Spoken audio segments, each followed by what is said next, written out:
Welcome to Kids A-Cookin', where kids come first and cooking is fun. I'm Karen, and this is Amber helping me in the kitchen today.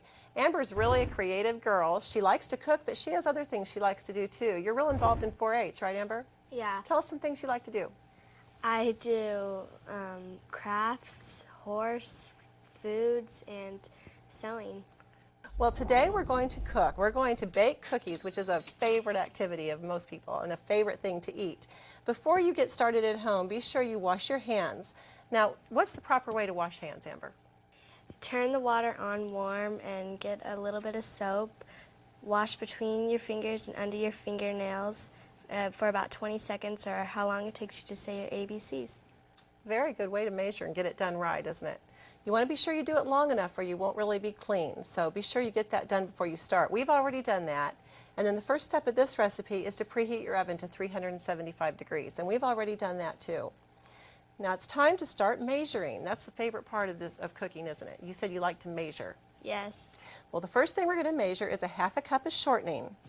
And we have some here, and you have to be sure as you measure this that you pack it down in your measuring cup so that there aren't any air bubbles in there. Sometimes you can even hear them squeeze out when you pack it in. But you want to be sure you pack that down tight so that you get good measure. You can see on a see-through measuring cup like this, it's really good because you can see if you have air bubbles down in there. That looks pretty good. And then you want to just level it off on the top. I'm going to add that to our sugars. We have a half a cup of brown sugar and a half a cup of white sugar already measured in our bowl. And then I'm going to let Amber go ahead and mix that together with our mixer. Just want to cream it together, start on a low speed, and then gradually increase it.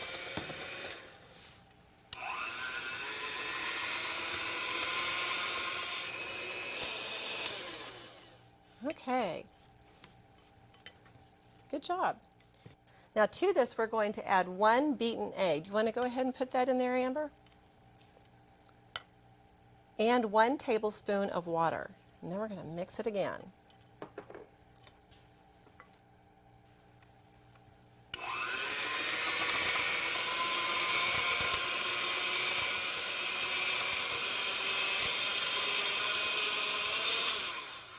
That looks great. Be sure as you're mixing that you keep your beaters on the bottom of the bowl so you don't have ingredients flying out of the bowl. You always want to keep your beaters down. You did a good job of that. You've had some experience, haven't you? Yes, I have. Okay, be sure you do that. And then now we're going to add our dry ingredients. We've already mixed up a 3/4 cup of flour, a half a teaspoon salt, a half a teaspoon baking soda, 1 teaspoon of cinnamon, 1/2 teaspoon nutmeg into this bowl. Now we're going to add those dry ingredients to our wet ingredients. Then we'll have to mix again. If you need to clear off the side, you can just use a spatula to clean the side, but don't do that while your mixer's running. You don't want to get that caught in those beaters.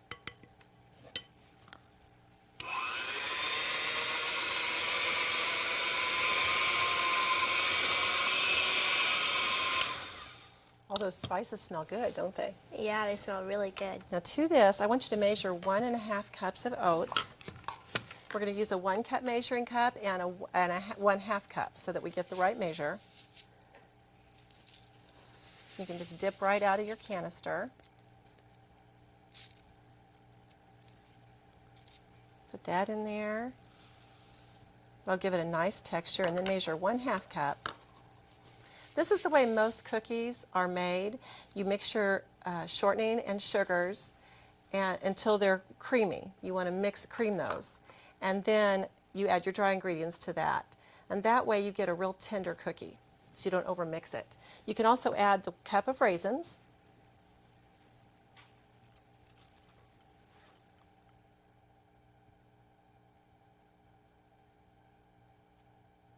Then one more time we need to mix it all together.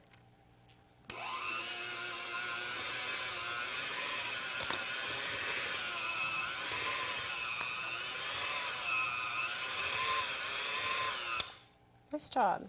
But you want to be sure you get all your batter out of there, so you can just push it through with your spatula. Don't want to waste any of that. Now be sure too that you don't pick at the cookie dough. It's really tempting, and a lot of people like to snack on their cookie dough. But you have to remember that this has raw egg in it, and it can make you very sick. But after you bake these, the heat in the oven will kill any bacteria that might be in the eggs. So you want to be sure you don't do that, okay?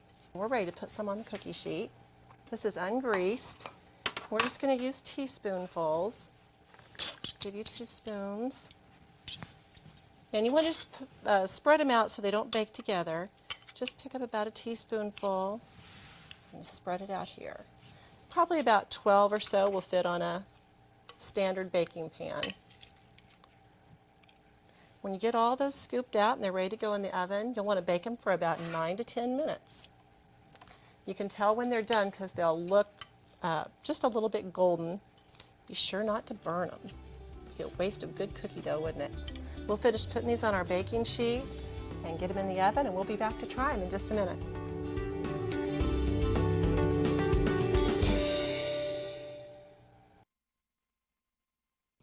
Many simple recipes share use of the oven as a common feature.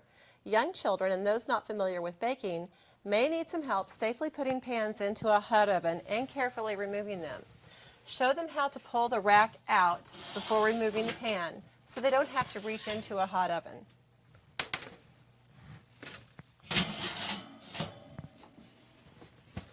Remind young bakers to use pot holders that are thick and dry, not towels, and be sure to have a heat-proof surface ready for the hot pan before it is removed from the oven. Once these basic oven safety lessons are learned, a new cook will gain skill and confidence in the kitchen. You can't beat this for an after-school snack. They look delicious, don't they? Yeah, they look really good. You know, these would be great to pack in your lunch too, to take in your lunch to school, wouldn't they? How'd they taste? These are great. Good. For more information about this recipe and helpful hints to make cooking easier, visit our website, kidsacookin.ksu.edu. And when you do, check out our We Need Your Help section.